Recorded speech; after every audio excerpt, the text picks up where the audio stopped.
काल मी एक ऍड पाहिली की ऑर्डर भैया भाभी राखी. मला इतकं आश्चर्य वाटलं की हे कसली राखी, आता भैया सोबत भाभीला पण राखी बांधायची. मग त्याच्यावरून मला ही कविता सुचली, तर चला ऐकूया.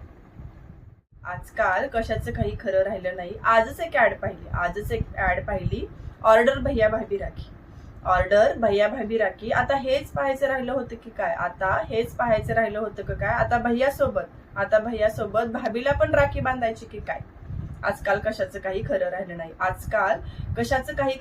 नाही. बर्थडे मंथली बर्थडे इथपर्यंत ठीक होतं. आता बर्थडे वीक आणि बर्थडे वीक दिखाव्याचा रुबाब नुसता. आता दुसरा बर्थडे येईपर्यंत पहिला बर्थडे सेलिब्रेटच करायचा की काय? आजकाल कशाचं काही खरं राहिलं नाही. लग्नात साखरपुड्यात फोटो कमी निघत होते की काय? प्री वेडिंगचं भूत शिरलं. असं वाटतं आता सगळं सोडून नवरा बायको पळून जातात की काय? आजकाल कशाचं काही खरं राहिलं नाही. गळ्यातलं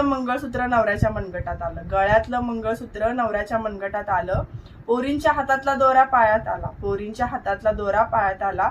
उद्या टिकली आणि सिंदूर पण पोरांच्या फॅशन मध्ये जाते की काय? आजकाल कशाचं काही खरं राहिलं नाही. बघावं ते नवल, ऐकावं ते नवल. आणि हे सगळं नाही केलं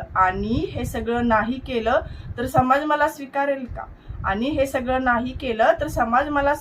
का? आता अशा पोस्ट टाकायला लागतात की काय? आजकाल कशाचं काही खरं राहिलं नाही.